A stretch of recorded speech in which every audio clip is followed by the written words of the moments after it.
Good evening, everyone. Welcome to Mac and Talk number 66 for Tuesday, February 25th, 2025. I am Chanelle, your host, and I'm glad that you're joining us tonight, either right now live or later on via the podcast recording. Mac and Talk is a Q&A conference call for anyone with Mac questions, whether you are just starting out and you're either trying to learn VoiceOver, you have this machine and you need to figure out how it works, or maybe you're contemplating the purchase of a Mac and would like some advice, or you could be a longtime Mac user with a question about an app or feature. And no matter what, we are here to do our best to answer your questions. Before we get into your questions, though, I'd like to take a moment to talk to you about iBug Today. There are so many events that we do every month. I think it's like 21 or 22, something like that. And so the best way to keep up with it all is our website and social media. You can find us on the web at ibugtoday.org, and there you may also register to become a member. Registration is free. Attending any of our events is free. And when you register, you will be signed up on an email list to receive announcements of our upcoming programs. On our website, you will also find more info about iBug Today. You can access recordings of previous workshops. You can find a whole bunch of different things. So hold on, I'm just trying to... Okay, everybody's muted. I thought I was hearing some background noise. All right, let's continue. So that is our website. We can also be found on social media. On Facebook, you can go to facebook.com/groups/ibugtoday. And that's a great place to exchange information in between events, ask questions, and our announcements are posted there. We also have a group specifically for Mac users as well, and you'll actually find info on that back on our website, ibugtoday.org. If you go to the Mac and Talk link, you'll find info about our training course, my contact information, and the subscription address for our Mac and Talk discussion group. Okay, what else? We are also on X and Instagram at ibugtoday. And in addition to our announcements, which are posted faithfully to X by Herbie, he also posts lots of other relevant tech news, deals, a whole bunch of other stuff on our X page. And we have YouTube. If you like to listen to things on YouTube, you can go to the iBug Today channel, and you'll find our recordings there in addition to being on our website. We have different playlists. So there's a Mac training playlist, and I believe there's playlists for some of the other calls that we have. You can also find us on your favorite podcast app of choice, or ask your smart speaker to play iBug Buzz, iBug Apple Workshop, iBug Cafe, and of course, iBug Mac and Talk. All right, let's talk about events this week. All times are central, and everything takes place here at the same Zoom link and meeting ID. So if you got here, you'll be able to get to any of our other events. On Thursday, we have It's iBug's Life. We Didn't Start the Fire. This is facilitated by George Batiste, and he talks about independent living skills, and this topic specifically addresses fire safety in the home. On Friday, iBug Night at the Virtual Movies, and I am blanking on the title of the movie. I should have taken some notes. But anyway, the movie takes place at 8 p.m. with a pre-movie social at 7:15. Then after the movie, we have a discussion. And on Saturday, iBug Unplugged from 7 to 9 p.m. The topic is meditation for stress reduction and relaxation. That will be a discussion facilitated by Helene, and she'll be talking about transcendental meditation. Also, be sure to join us for our regular events every Monday night. We have iBug Buzz from 7 to 9 p.m. Central, and that's where you can ask any of your iOS and iDevice questions. Next Tuesday, we have Mac Buzz, and that's basically the same as this call, but just an hour from 5 to 6 p.m. And you can ask any Mac questions that you might have either not answered tonight or that come up during this call. So we'd love to have you join us at any or all of those events. All right, now we can get to the fun part where you can introduce yourselves if you'd like. Say who you are, where you're calling from, and if this is your first time joining us. This is Herbie calling from Houston. All right, welcome. This is Robert calling from Chandler, Arizona. Welcome, Robert. Glad to have you back. Dan from Southern California. Welcome, Dan. Nice to have you back. Judy. Brad, I'm in Dallas. Welcome, Judy, and welcome, Brad. I'm Robert Carter in College Station, Texas. I don't know if I've been here before or not, but I'm a longtime Mac user and just kind of saw the email, just kind of wanted to see what was going on with people in the Mac world these days. Oh, great. Well, welcome. We're glad to have you here. This is Tim in Indiana. Hi, Tim. Welcome back. This is Bumi in Ontario. Bunmi, welcome. This is John from BC, Canada. Welcome, John. This is Sandhya from Houston. Sandhya, yay, all right. Hey, hi. All right, and I see we have Brian, Dexter, Jasmine, Jonathan, and Raheel. So welcome all of you. And now, finally, who would like to get started with our first question? This is Bumi. Yes, Bunmi. I want to ask about the Mac battery. Okay. So for about a week now, my system hasn't been charging beyond 80%. When I get 80%, it says charging on hold. So for it to get past 80%, I usually unplug it and then when the battery goes below 50% and I plug it back, then I'm able to get it up to 100%. So I was wondering why this was happening and if there's anything I can do to stop it. Okay, who would like to... This is Herbie. Yeah, go ahead, Herbie. Okay, so what you're dealing with is battery optimization. And I started encountering this, especially after I've been using my Mac for a while. You don't need to unplug it. Unless they've made major changes, you should be able to VO space on where it says charging on hold, and there should be a charge to full now button. What it's basically trying to do is preserve your battery and not fully charge it. And that's great if you're not going to use your battery a lot, but that could be a problem if you do rely on your battery. And yeah, that's what's going on with that. And I don't remember. I think you can turn if you are able to turn off battery optimization, that would be under battery in the system settings. And I'd have to look though to see if you actually. This is Brad. Can. Yeah, Brad, go ahead. Yeah, under battery, there should be a section, I believe, for when it's plugged in and when it's not plugged in, I believe. And you should be able to go under, call it not plugged in. They may call it on battery, but whatever they call it, you'll figure it out. And you can turn it off. It really doesn't hurt anything unless you're planning to, take your MacBook out with you and you want to make sure it's always at 100% when you start the day or something like that. But it will learn. If you do that, it learns what you do, just like your iPhone. And if it sees that you unplug it every day and take it with you, it will make sure it's at 100% every day. Mine rarely leaves the house. Well, I take it with me when I travel, but then I use it on power in a hotel room. But yeah, you should be able to turn it off. It's all in the battery settings and system settings.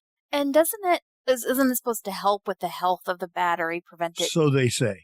Okay. It is considered both on the iPhone and on the MacBook that keeping your battery between 80 and 20% is optimum for battery life. Okay.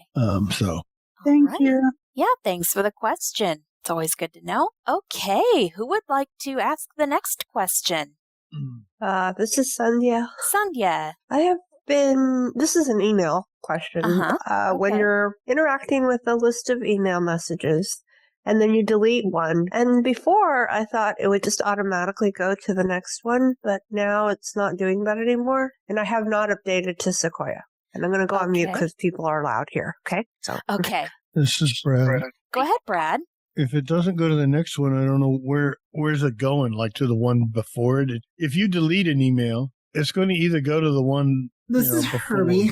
On the list, I'm like, it's either the one above it or the one below it. But it's got to go someplace.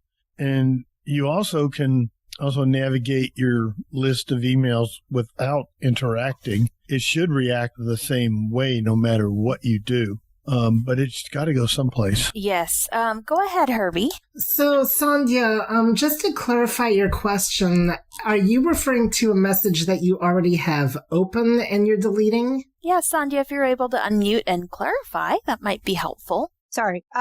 No, I'm just I haven't opened the messages yet. And, okay, you know what? I take that back. I may not have been interacting, so scratch that. So I'm holding the voiceover and going down arrow, and then it says blah blah blah iBook, and then I delete it or keep it or whatever, and then I have to keep hitting the down arrow to go down. I guess that's what I don't remember doing. I thought it just went automatically. Well, maybe the problem is you doing VO down arrow, just arrow through the lists instead and see, because it'll jump to the next message once you delete. Do I? Or the previous one. This is Sandhya. Yeah, go ahead, Sandhya. Do I have to keep hitting the arrow key? Or I just feel like there's something different about Go ahead, the process. Brad.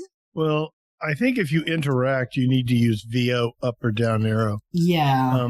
But if you don't interact, you just use the arrow key. All right. And when you delete one, and it doesn't matter if you do command delete or just delete by itself, either one work in the Mail app.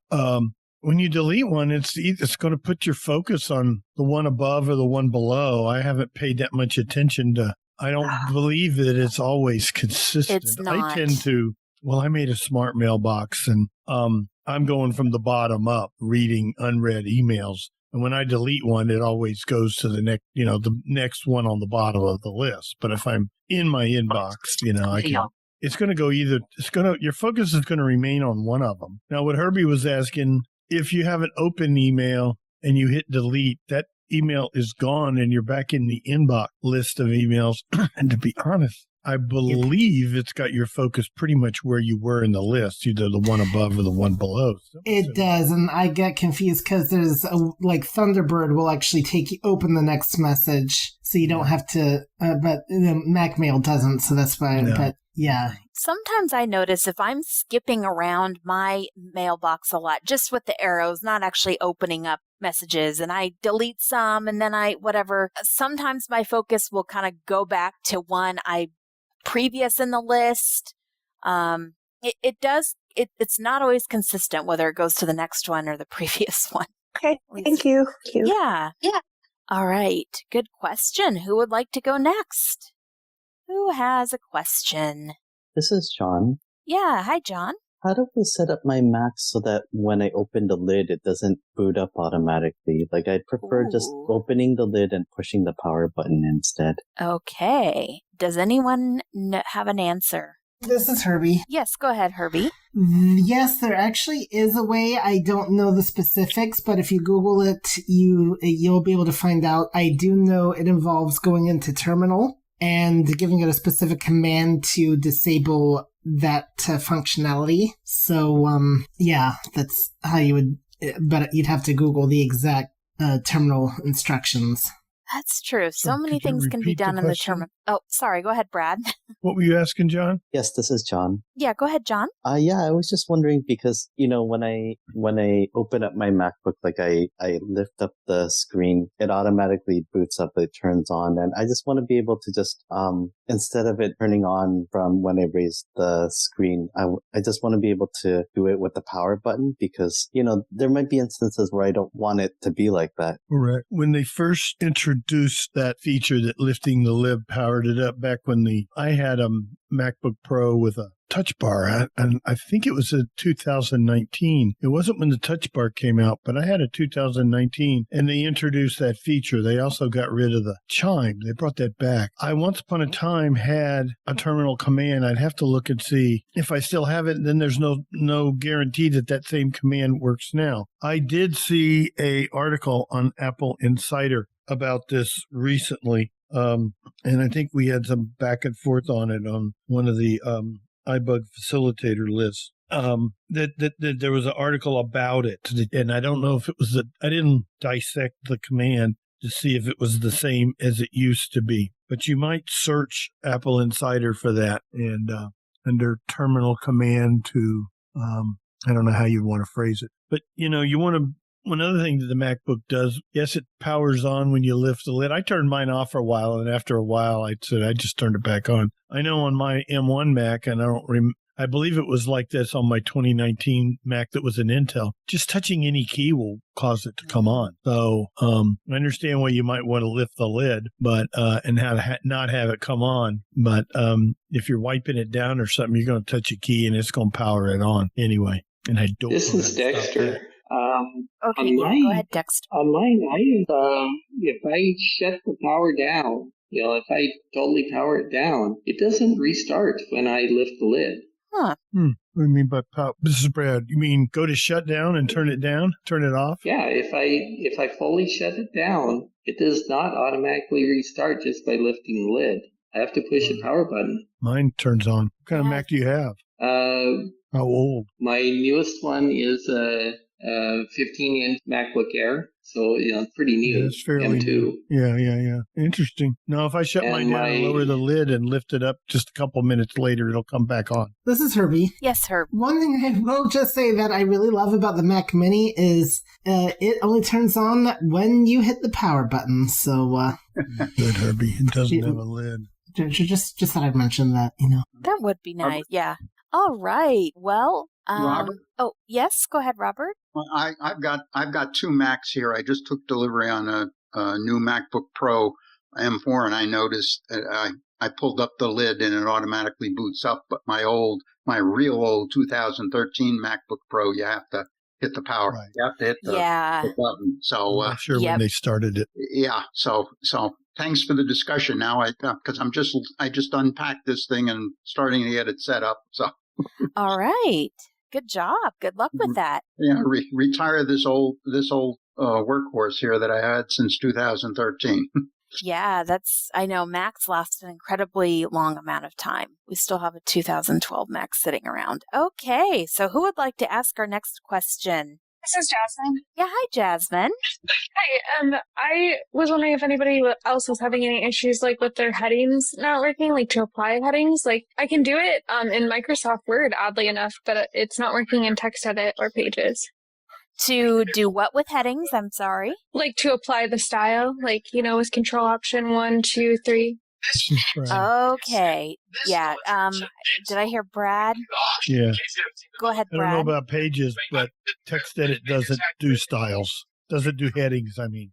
If you have them in a Microsoft Word document and you open it, TextEdit, you cannot navigate by heading. And you cannot apply headings in TextEdit. I don't use Pages enough, ever, to know if you can or can't. I'd be surprised if you cannot use headings in Pages. This is Herbie. Yes, Herbie. One other thing to keep in mind too, even if you can do it in Pages, the command might be very different because Word uses a whole different set of commands than the Apple default ones. So you might want to look around in the menus and see, because the shortcut could be very well different in Pages than it is in Word. Yes. Just as a follow-up to that, the shortcuts are found in Pages in the formatter bar, and I can't remember but there are no shortcut keys. Let me just put it this way. There are no shortcut keys assigned for headings, but you can use F1 through F9.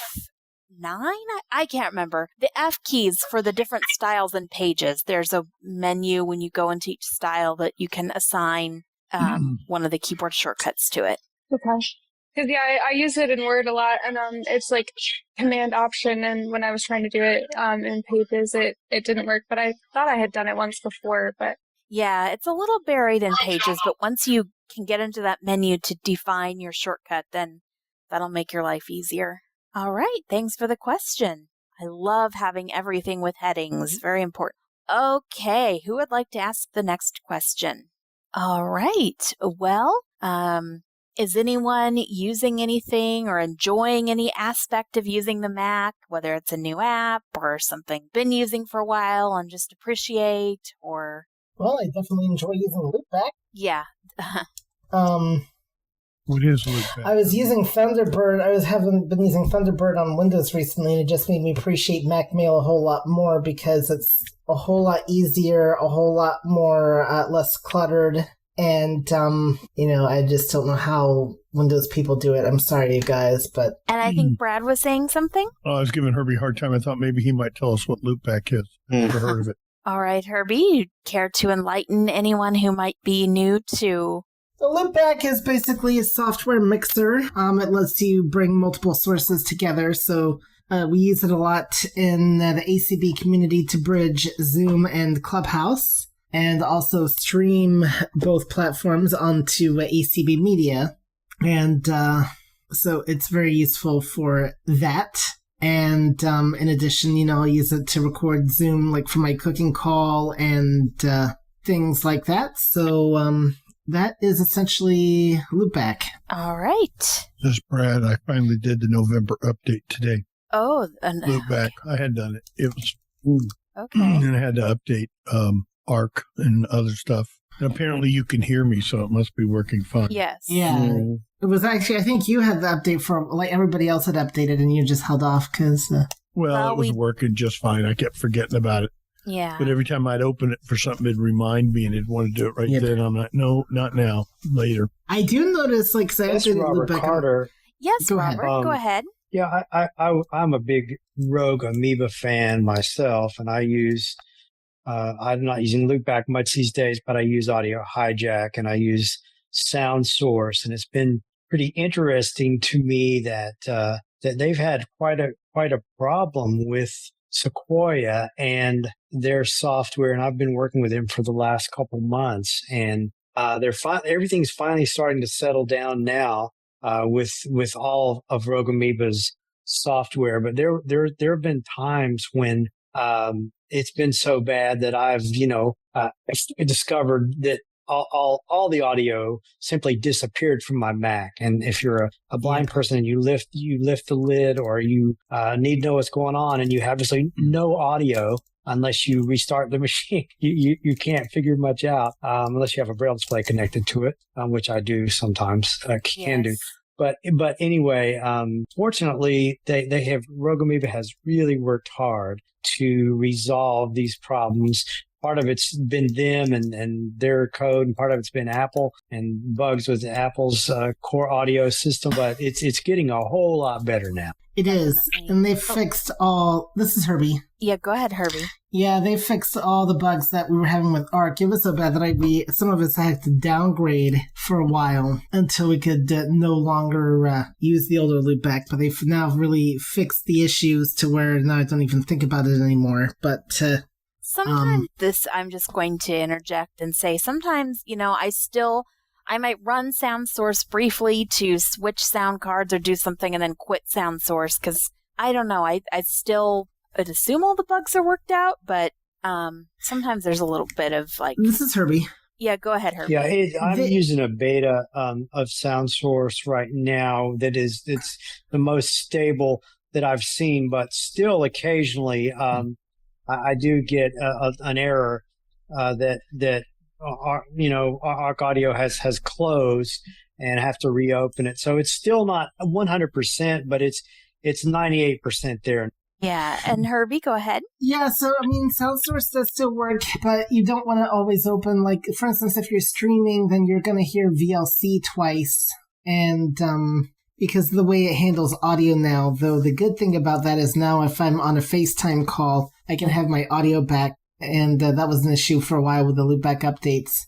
But I don't run sound source constantly, but I will use it when I need to. And for those that don't know what sound source is it lets you affect the volume level of various applications. So let's say you've got a really loud video in Safari going and the player does not have a volume control. Well, you can use sound source to lower the volume of the audio in Safari and then still be able to hear your voiceover and whatnot.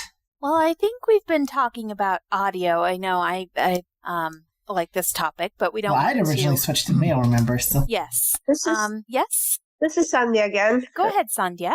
I'm sorry, it's another sort of audio question. That's fine.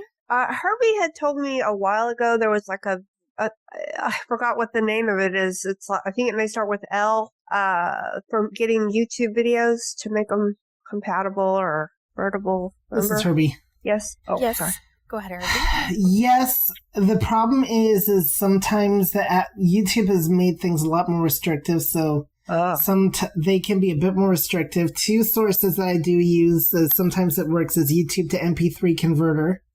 Mm-hmm. And then there's a website that I will sometimes use that I really don't like to because they will sometimes download other things. And so you have to, so it's like called Y2Mate and, sorry. Yes. But you have to be really careful with that site. Like sometimes you think you're downloading the video and you find out that you're actually downloading a browser called Opera. And so then you have to uninstall it. So, it's not one I really like to recommend unless you know exactly what you're doing. Okay, and Brad, go ahead. Yeah, I've been using YouTube to MP3 player from Media Human for years, and I've been using it recently, and I've never really ever had a problem with it. It seems to work just fine. Only thing I can say about it is when you paste a URL into the little window where it wants you to paste them, it won't read you what you put in there. Okay. So you just have to keep track of it. I have pasted 10, 15 of them in there at one point, and it'll batch process them. Usually I do one or two at a time.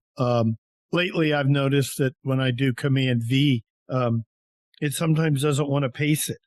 So I have to hit the button in the toolbar, to paste the URL. I have a tiny bit of vision, and I can always see each little URL will have a little icon thingy next to it. To me, it looks like a white dot I have my colors inverted. So I know there's something there. I can't read it, and the voiceover won't read it. But I know I pasted something. I know what it is, and then I convert it. Then when I'm done, there's a keyboard command, or you can get to it from the menu that will, clear all completed conversions. And it puts them in a folder in the music folder in your home folder. But it seems to be working. I know I read on some of the lists we're on that a lot of people on the Windows side of the world are complaining that their YouTube to MP3 converter software is not working. And they're all convinced that YouTube has done something, yet I'm using Media Human YouTube to MP3 converter. And it works with no issue. So, I mean, I'm not having any issue with it. And I'm running two M1 Mac Studio and an M1 MacBook Pro. They work. It's working fine. Every now and then I'll open it and it'll want to update the software, so I always let it up. And that's all. I'm wondering if maybe people aren't updating their software. So, all right. This is Herbie. Go ahead, Herbie. Yeah, the YouTube videos I've run into the most trouble when it comes to trouble-wise is sometimes there are some really long ones, and maybe they just don't download, and or they're still downloading, but I have no way of telling. Or there are some music sources that I think those videos actually are genuinely somehow protected, because I use it a lot for sometimes grabbing music, and sometimes and so I have to find a different video for it to work. So that's where I sometimes run into the most trouble with a YouTube to MP3 converter. And it's gotten better. Like I said, but YouTube has kind of tried to be a bit more protective of their stuff lately, but it's kind of gotten a little bit better. But I think YouTube's found a way to work around it. So yeah, this is Brad. Most of the stuff I do is either short, real short, or up to 30 minutes in length. I had to do one just a couple of days ago. I'm part of a book club group, and the facilitator who's presenting coming up next week, she wanted it's a podcast where they discuss the book. And she sent me the URL. I went to the YouTube site. I made it play, confirm that the URL she sent me is actually what it's supposed to be. And then I pasted it into the converter, and it converted real quick. It was about a 27-minute video, and I want to say it converted it in the Mac Studio converted it in about 15 seconds. This is Herbie. Yes, Herbie. You're a lot nicer than I am. I would just paste the URL directly into the thing, let it download, say, okay, this is what you gave me. If it's the wrong thing, I wanted to confirm that it really worked. Not my problem. She sent me the right, URL, and that I got the same thing that it was supposed to be. Yeah. All right. Well, good to exchange resources about YouTube. I know I don't use it much, but who would like to ask the next question? Raheel? Yes, Raheel. Is there a way to put your Mac on airplane mode while you're on a plane, or is it best to leave it off? Because I've been hearing on YouTube that you have to, especially when you go into TSA, some places you have to power it up just for them and stuff. I don't get that. This is Brad. Go ahead, Brad. A Mac doesn't have airplane mode because they don't have a cellular radio. That would be an iPhone thing. It does have a Bluetooth radio and a Wi-Fi radio, but neither of those should matter. You should be, if you're ever asked to power it on, it shouldn't matter one way or the other if Wi-Fi or Bluetooth is on. But there is no airplane mode on a Mac. Okay, thank you. Yeah, this is Herbie. Yes, Herbie. Yeah, interestingly, off the dark side, actually, I mean, Windows does have an airplane mode, but even if your computer doesn't have cellular. But I've never had to power up my computers while going through TSA, so, which is good because some foreign countries require it. Okay, well, in this country at least. Yes, that's true. In this country, at least, I've never had to. So, what do they do when they're powered on? They want to make sure it's really a computer and not a bomb. Yep. Okay. I mean, I've had a Bluetooth speaker in my backpack, and it was a round. What was it called? UE boom. It's kind of like a Pringles can. Yep. They did want me to turn that on, and it just made its little sounds, and then they heard it boop, boop, make its little connect to my iPhone sound. They just want to make sure it's really. I mean, they could have thought that was a bomb. I mean, it's called UE boom. It makes sounds, like it's going to explode. So, They didn't know that. It's just a thing in my backpack. It strikes me that it probably wouldn't be a good idea to power up a bomb standing at PSA counter either. So that's interesting. Yeah, I know. Anyway, they just asked me to turn the Bluetooth speaker on. It did what it was supposed to do. Then they said, okay, you're good to go. So I don't know. I just did what I was asked to do. All right. Okay. Well, this is Herbie. Yes, Herbie. But just to follow up, say if you are on an airplane and you want to reduce, and you don't want to use the in-flight Wi-Fi, one thing you could always do is you can go to the menu extras or the control center. Actually, the control center might be a bit easier for this, and deactivate your Wi-Fi so it's not turn it off. Just turn it off. And if you're running on battery, especially, that'll help save your battery life a little bit. If you're wanting to do stuff completely offline. So, all right. And before, I should mention, if you want to get to your control center, You can do a VO Shift O, or you can do a Function key C. And then to bring up the toggle, you can just VO space on some things, or you can do a VO command space. So a function key, that's on the bottom left, right? It depends on the keyboard. On a typical laptop, yes. On a Mac keyboard, yes. On a Mac keyboard, yes. Okay. And why would you want to disable? Oh, if you're not using the plane's Wi-Fi. If you're like, say, if you're on battery and you're not wanting to do stuff completely offline, you don't want the in-flight Wi-Fi or the airport public Wi-Fi or anything like that. It'll just help save your battery life a little bit. Extend. Turn the radio off. It's not using your power. Yeah, turn off things that it's not needed. You don't need to use, and that'll help save your power until you can plug it back in. So. All right. Who would like to ask the next question? This is John. Yes, John. So, I have a MacBook with a touch bar. Is there a way to remove the mute button from the touch bar? Because I've accidentally hit it a couple of times and it kind of drives me crazy. Brad. Yes, Brad.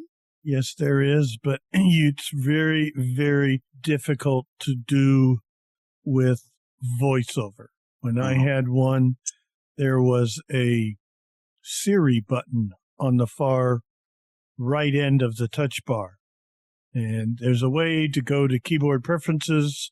You could bring up the touch bar where you could do stuff to it, but I couldn't do it with VoiceOver. My son did it for me by putting the mouse arrow on it, clicking on the trackpad, and just dragging it off the little graphic image of the touch bar, and that solved that Siri issue. I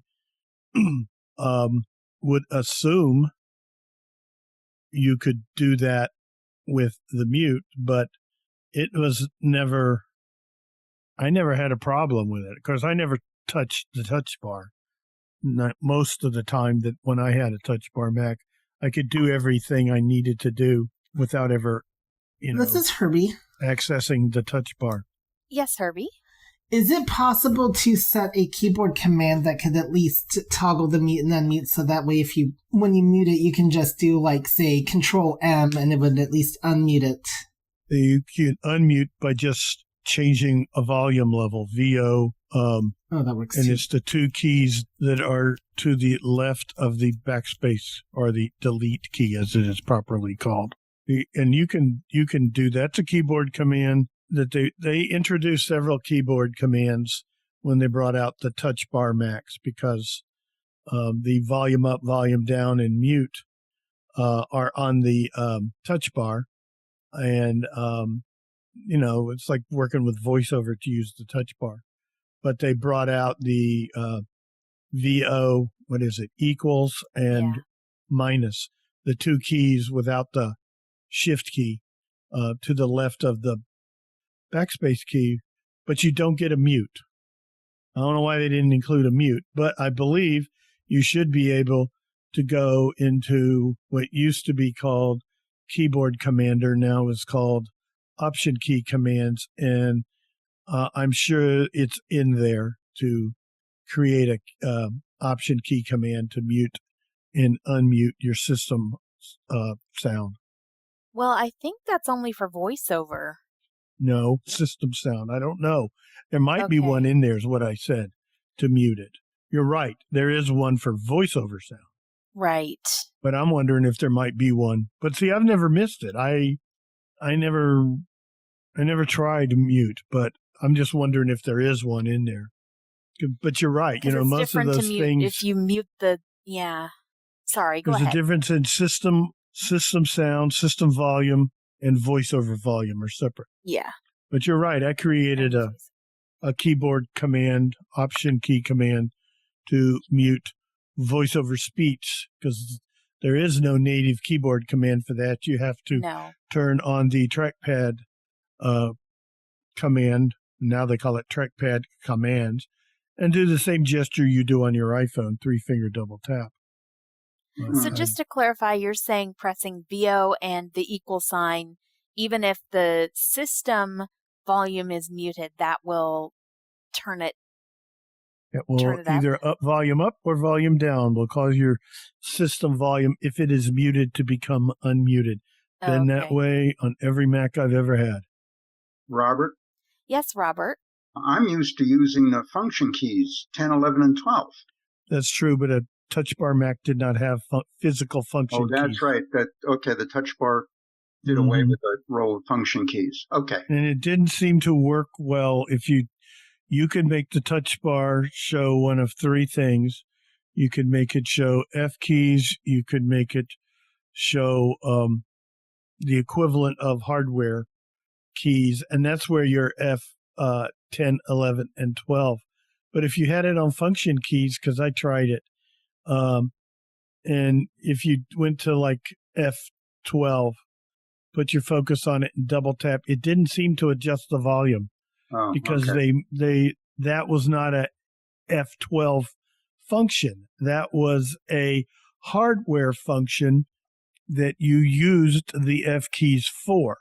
And by default on a Mac, physical F keys do hardware functions. And you would hold the FN key down to make them do F key functions. Or you can go to keyboard settings and you can, used to be there was a checkbox. Now you have to go to shortcuts and do it in there. Yeah, it's a little bit buried. And you can, there's a toggle to set the F keys to do F key functions, and then you have to hold the FN key down to do the hardware functions. And that's what I do. The very first thing I do with the new Mac is switch that. And we will go over that in the Mac training class. So I'm looking forward to that. Yep. All right. Well, we're always learning something new. Yeah, I would think to avoid bumping the mute accidentally, making sure that the touch bar would just show the F1 through F12 as you slide your fingers along it. So that way, as you're sliding around, it would just say F1, F2, F3. Then you would hold down FN to, But if you had a touch bar, you had to have it showing hardware functions. And it's hard to accidentally do it because you're going to have to touch it, just like on an iPhone. You're going to have to touch it, and then VoiceOver is going to say mute. And then you have to double tap anywhere on the touch bar. Yeah. Just like on your iPhone. Put focus on then you double tap, you'll either enable it or disable it. Yeah. But if by default your touch bar, I always had mine showing F1 through F12. So then I had to hold down the function key to access the hardware functions. I had mine, if you go into, I don't even remember what it was because I didn't touch it. The third thing you can have it do is functions for a given app. For example, if I'm in the Mail app, there's a button for, forward, reply all, new mail, so on and so forth, mail actions. My son, who's sighted, thought that was the greatest thing in the world. And of course, then I said, well, you do realize there's a keyboard command for every single one of those. Oh, yeah, I never thought about that.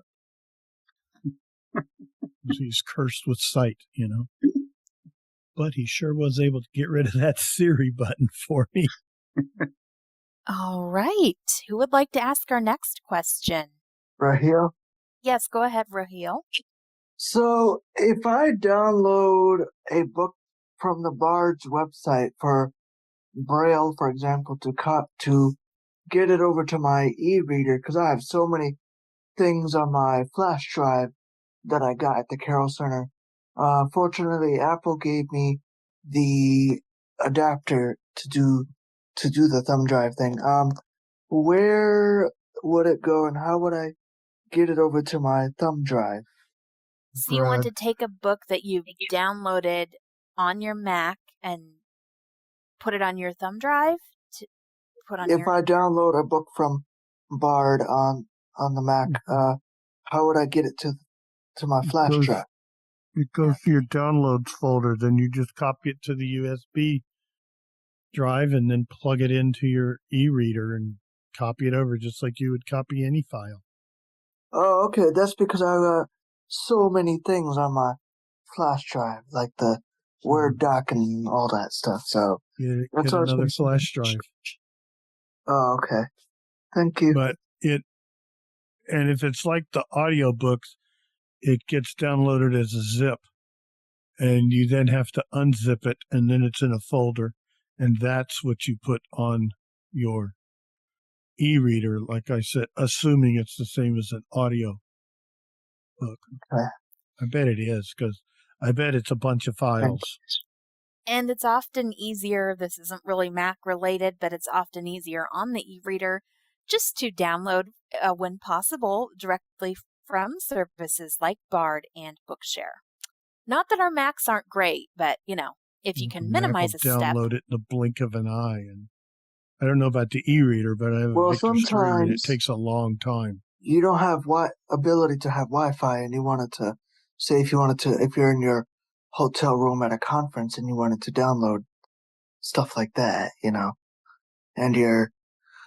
because doesn't a Wi-Fi connection on a Mac and both Macs and other, don't they have to have a secure network with passwords and all that? This is Herbie. Yes, Herbie. First of all, no, you can connect any Wi-Fi network on the Mac. At least last time I checked. No, what he means is, in a hotel, you usually have to, what do we call it? Authenticate. Yeah. And you can't always do that on devices like e-reader. Yeah, the only ones so far I've had issues, because there's some places that it'll bring up Safari to authenticate. Yeah. The one there's been a couple I actually have no problems with on the Mac, and I forget specifics. But one that really did give me grief was my university, and I could never get that to work because it was a very big security thing, and I don't know if it was something I did wrong or if it, and that was several years ago, and I don't go there now, so, but, okay, I've got to go deal with something real quick. Just real quick, but you usually can't do those kinds of authentications on like an e-reader or Victor Stream. No, but you can use your phone if you have a data plan. You can use That's true, but that's not what he's But that's not what we're talking about. I'll be right back, guys. All right. But yes, over here. So there's sometimes you need a Mac, but yes. All right. Very good. Who would like to ask our next question? It's Robert Carter. Yes, Robert. I don't have a question, but I'm gonna need to take off. But I just wanted to say how much I've enjoyed everybody's questions and discussions. I love the Mac, and it's refreshing to sit around with people who enjoy it as well. So thank you for that. Thank you, and keep coming back if you're ever able to do so in the future. Well, I'm finally retired from Texas A&M University, where I worked for 35 years as a psychologist. So now I have time to play with stuff. So I'll be back. All right. That's awesome. Thank you. All right. Who would like to get us going with another question? Let's see. What have I been doing with my Mac lately? Well, I have an Amadeus Pro question, but I thought about it could be more to do with my headset. Anyway, all right.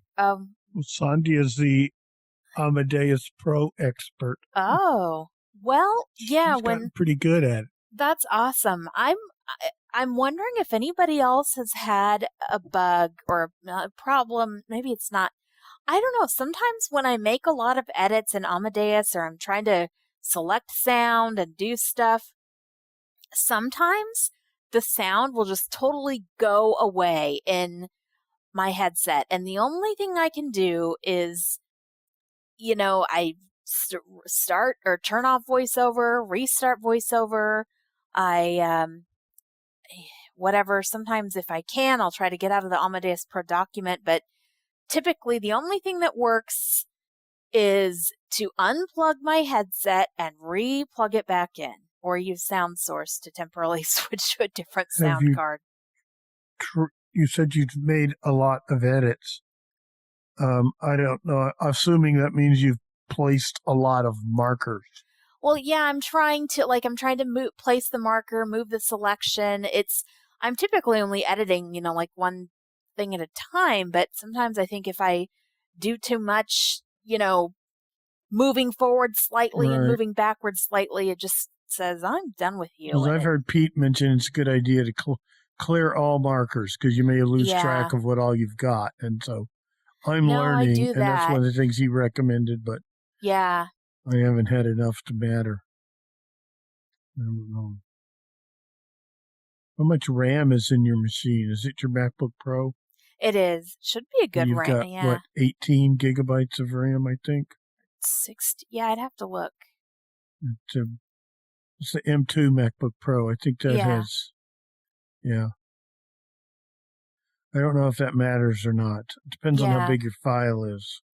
They're not that big. They're, like a minute or two files that, because Yeah. working on, for the recording the daily schedule. Right.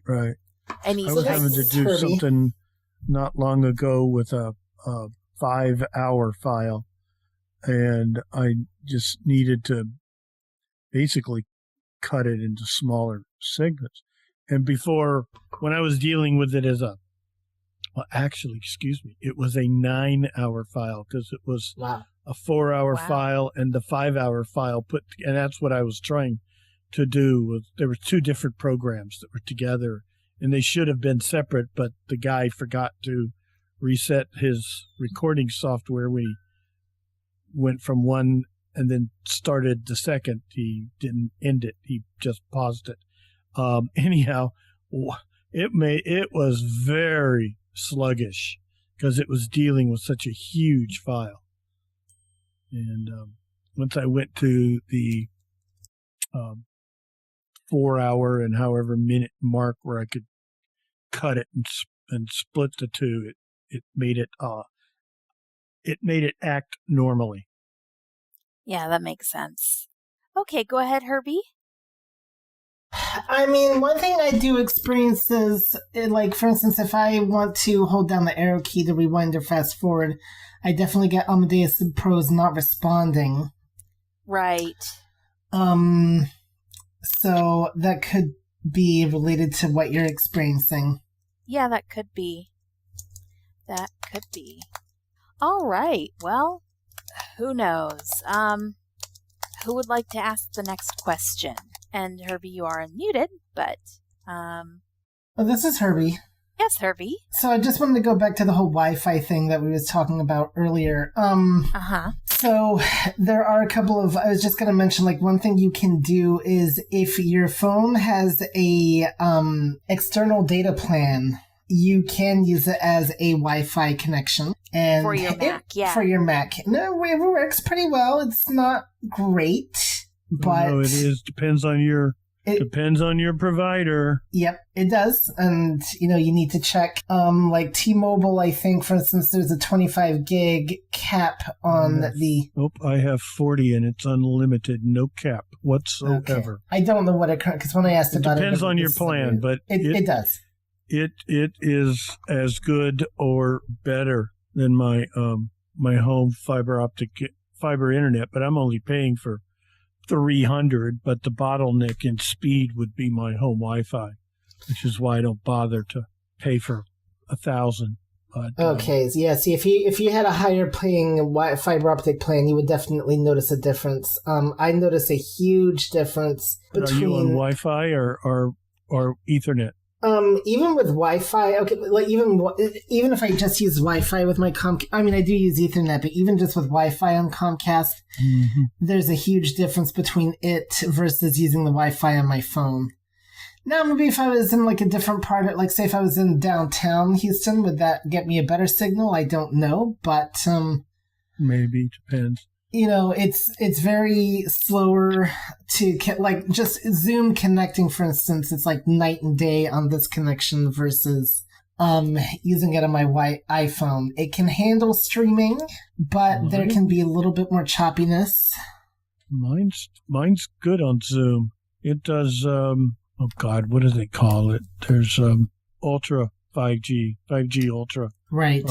And no, I connect on my Mac to it. I don't bother with hotel Wi-Fi ever anymore. Usually I have a better signal on my phone. I have a 5G Ultra signal on my phone usually, and I'll get even a regular 5G. But I do Zoom on it all the time. And now, have you tried streaming on it? I have not, but I bet I could. Yeah, that'd be interesting. I'm to see what kind of amazed at how results you little get. data I actually use in like a 2-hour time period. Now, if there's video on, that'll eat Yes. a lot more. But I've learned that if And I'm I've in not a had to position, do it yet with my iPhone 16 because the last phone I did this with was with my iPhone 13, and but like during the hurricane, for instance, when for a while everything was completely down, and then it kind of was back up, that was our main source of internet for a day. No, I find using Zoom is it works fine. Like I said, I'm probably doing it since I had an iPhone 14, but definitely on my 15 and 16, it's Yep, I've not it's very experienced. fast.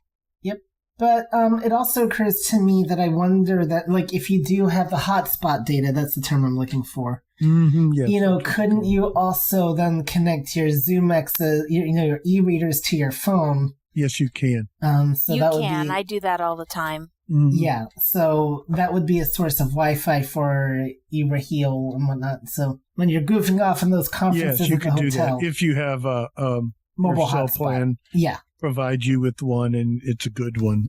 Yep.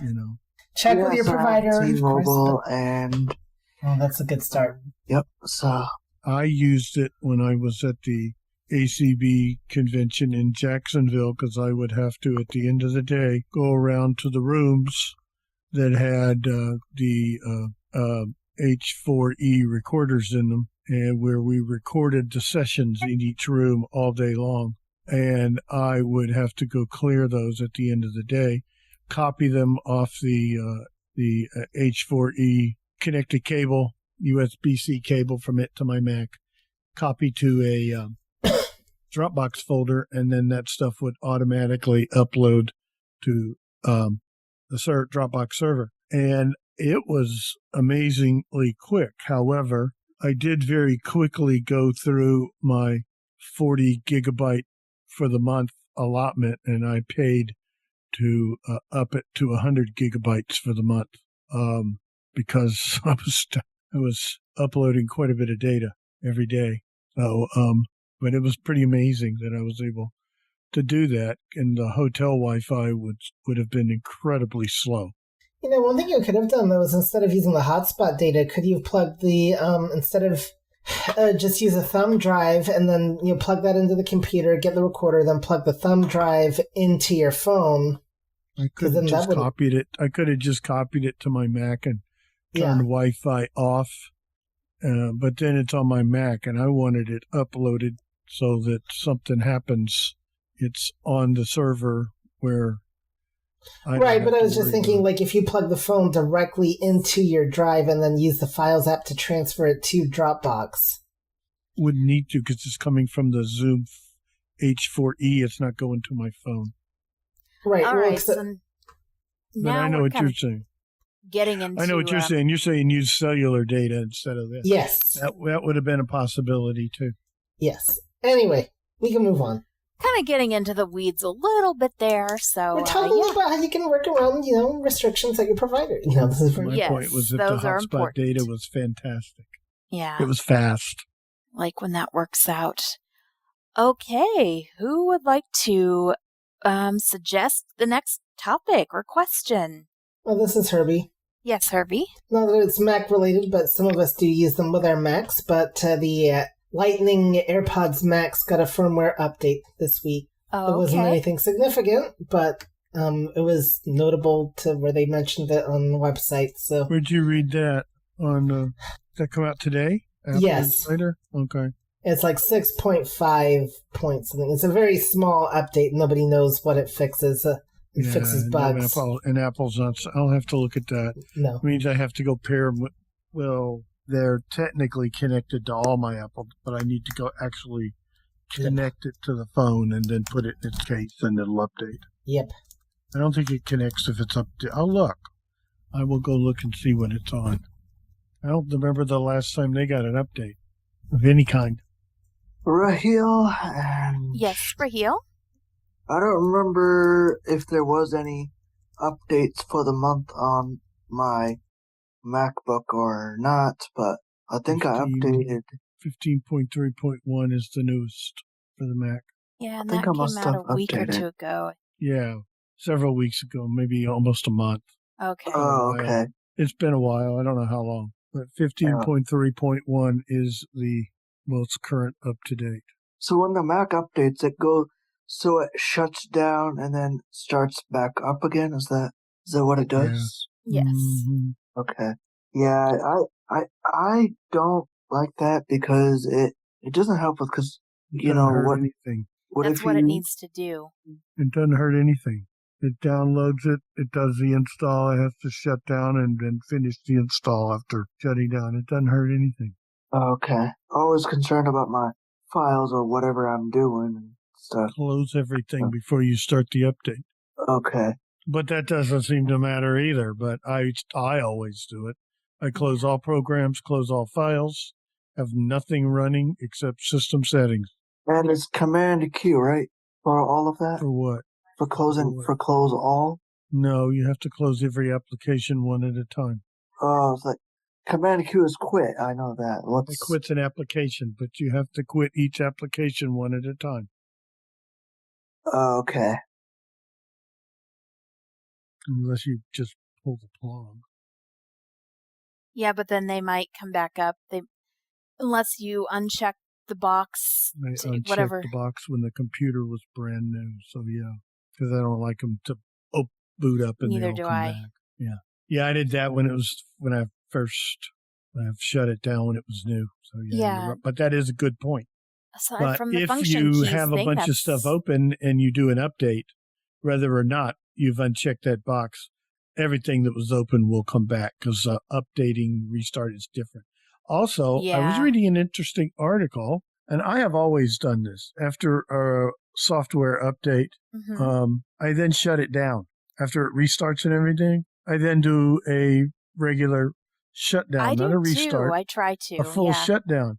And there was an article I read in the Bible, Apple Insider. I'm making a joke there, but they do have a number of retired military electrical engineers on staff who I don't know where they get them all from, but there was a bug in 15. I don't remember if it was .2 or .3. I think it was .2 that after a software update, it did something to the built-in firewall on the Mac, and it wasn't enabled. And they went through all this stuff you could do, or just shut your Mac down and let it reboot, and that would reset and refix it. And I thought, well, good. I've always shut down and restarted after an update. Same thing on my iPhone. After it reboots, I shut it down and restart it. Yeah. But I always felt like, well, that's just me being, ultra cautious. No, most of the time I do the same thing. Mm-hmm. I usually let mine update automatically when I'm sleeping. Is that a good thing to do, or do you have to be manually doing it? It's fine. I start mine manually. Yeah. Okay. Sometimes they do them late at night. My wife's iMac, her M1 iMac, for some reason, anytime she does an update, a major update, a minor point update, even an update from 15.3 to 15.1, for example, in the middle of the update, she has to type in her admin password before the update will complete. So if she starts it before she goes to bed and she gets up in the morning and it's sitting there halfway through the update waiting for her to type in her ID. Also, because she likes the Apple USB wired keyboard that she had from her first Mac, she did not like the Magic Bluetooth keyboard. It was just too flat. She didn't like it. So we have a USB-A to USB-C adapter. And I'm not sure she still has to do this. When it would do that update, you had to reach around back and unplug the USB adapter from the Mac and then plug it back in. Or maybe that's after it finishes. I think it was in the middle because it didn't recognize that a keyboard was even there. I don't know if that was the USB-A to USB-C converter or something. I'll have to ask her if she's still having to do that. Yeah, I'm always putting my password anytime I trigger the update manually or say. Yes, at the beginning. It's at the beginning, but you're saying she does that then too. But in the middle of it stops and it's got and if you're, I can't remember if I can do it, if VoiceOver works or not. I just know that if I've done it for her, I just type in her password. Mm-hmm. I just know it stopped. Okay. And I just type it and hit enter and it just continues because I know that the keyboard focus is on the edit field. But I don't remember if VoiceOver even works at that point or not. Hi, Pete. Doesn't matter to her. She doesn't use VoiceOver. Right. Hey, that's strange, though. So, this is Herbie. Yes, Herbie. Just a suggestion, because Pete is an Amadeus Pro expert, you might want to ask Pete your question.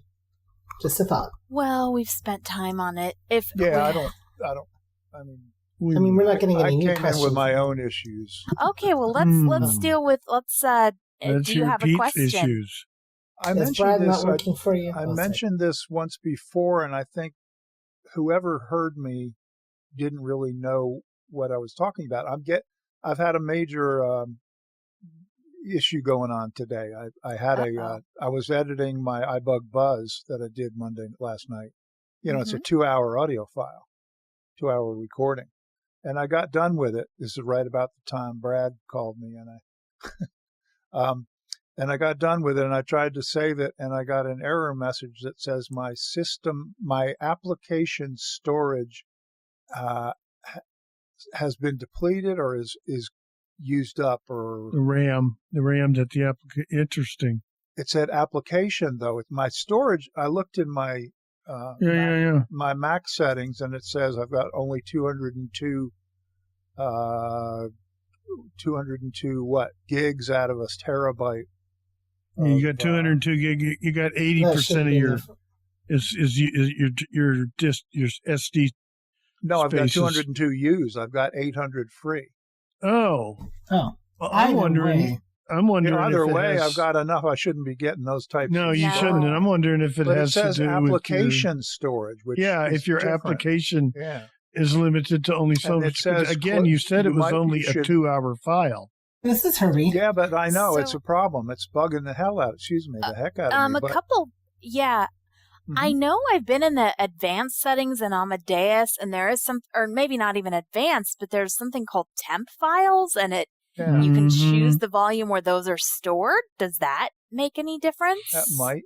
I don't but know. He's got 800 gigabytes of storage space available. No, not even a 2-hour file. Right, but if it's somehow stuck on close all applications that you're not using.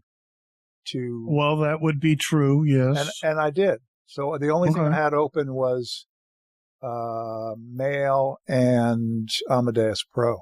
Mail's not using much, but I'd still close it too. You never know. Yeah, except I was trying to save the file and it wouldn't let me do it, and I lost the file. It wouldn't let you close Mail?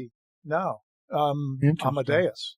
Oh, no, you don't want to close Amadeus. You were using it. But I'd close everything but Amadeus. Yeah.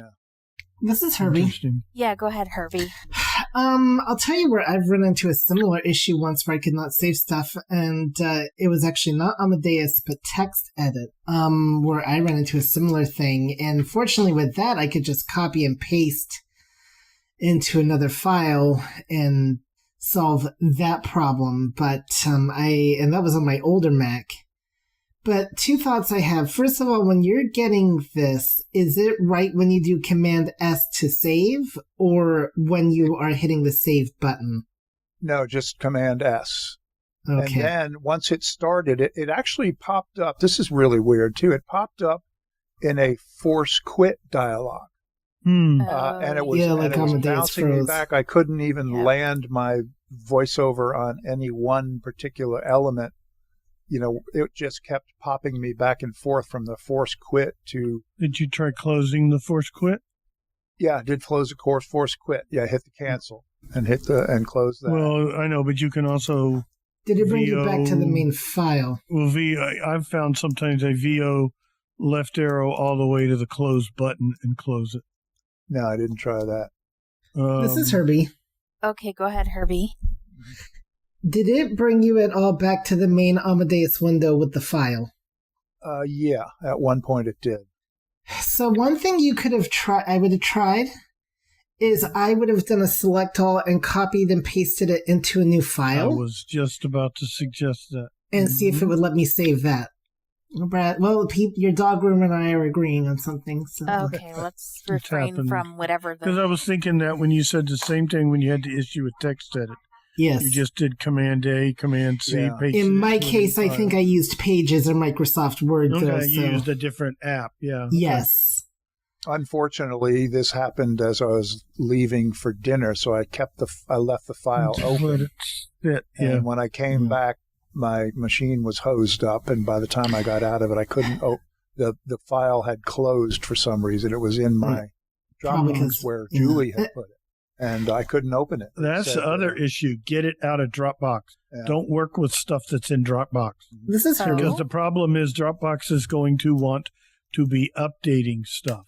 Oh, so that could freeze it. So if you're going to work with a file, somebody's put it in Dropbox, take it out of Dropbox, put it anywhere on your computer, put it on the desktop, put it in a temp folder in your home, anywhere, just so it's on your hard drive and this not is Herbie. in Dropbox. Yes, Herbie. Actually, no, with Amadeus, at least that doesn't matter, because what Amadeus does is it creates a new file with the data you put in there. But he was trying to save.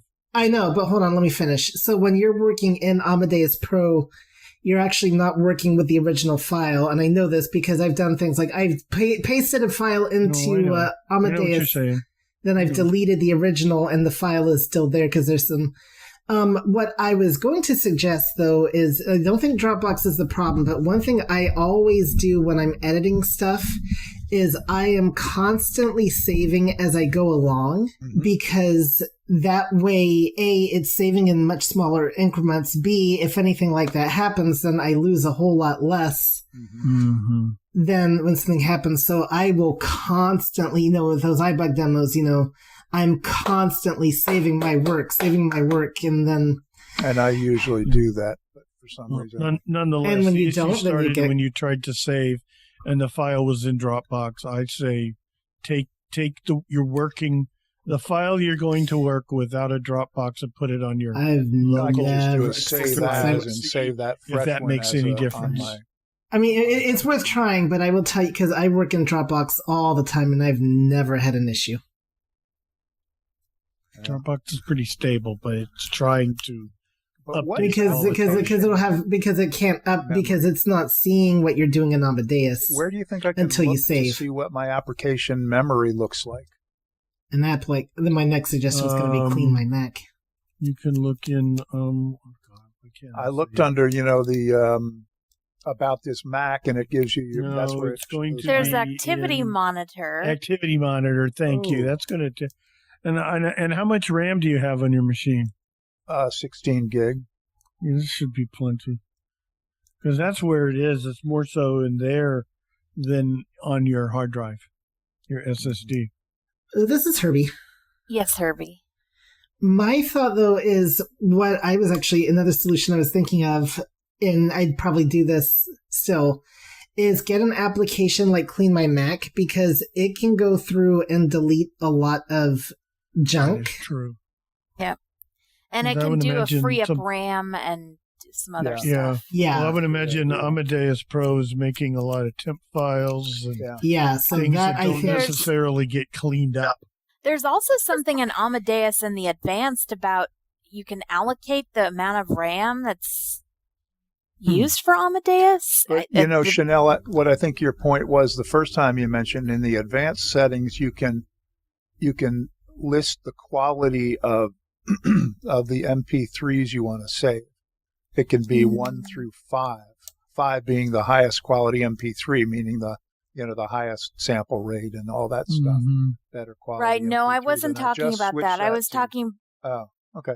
I was talking about when you do command comma, and in that area there in Amadeus, there's something called temp files, and you can't delete them, but you can see what volume it's using to store the temp files. There's also, if you go into more settings in the toolbar there, when you do command comma, there is something called advanced, and you can play a lot of that stuff. I don't quite understand, but there's one about the RAM, and so So this is Herbie. Yes, Herbie. Yeah, so it's just under, if you go to preferences and you go to that toolbar, it's right there. It's just called temp files. And right, and I this was talking about the other advanced that was in I was more. like, and I was going to point out one of the reasons why I don't think Dropbox is itself an issue is because the temp files, like my default location for the temp files is the main hard drive, the root directory on the Mac. So the temp files aren't even going into Dropbox. That's good. Right. Well, So- okay. I'm sorry. I was also talking about the memory, and that's an advanced. Yeah, I know. I was just telling you, mentioning where the original. But yes, there is stuff under more. And in one of those is advanced, and then if you go in advanced, there's something about memory. So, all right. All right. Well, Well, sorry I popped in late and occupied 10 minutes of your time. no, that's okay. I don't know if any of this will be Perfect. helpful, but I hope so. Well, I'm going to look at the activity report and see what that tells me. Activity monitor. It's constantly moving. It's showing Yeah. you what's using, how much of your resources, and you'll see the things on top are they're always, and it's a problem with VoiceOver because that table is constantly changing. Yes. Is that in not in system settings, right? Then It's utilities. utilities. It's a separate program. So if you do Command Shift U Shift in the U. Finder, Okay. It's a folder in your applications folder, but it gets its own keyboard command. Keyboard shortcut. well, yep. All right. All right. Well, I've got to start from scratch on editing my buzz. Did you lose it I all? was pretty well done with it, too. Yeah. I was sounded good after I edited me. And Herbie, you sounded real good on your toys segment, too. I edited you really good, too. Oh, good. Good. You sounded good at it. All right. Okay. All right. Thanks, Well, I Chanelle. guess we're about out of time. So thanks everyone for coming, and we will see you back here on March 25th, a month from now. So definitely participate in some of the other iBug events if you have an opportunity to do so. All right. And I'm sorry, folks, all of you out there who I came in and monopolized the time the last few minutes. I apologize. All right. Have a good night. Thanks, guys.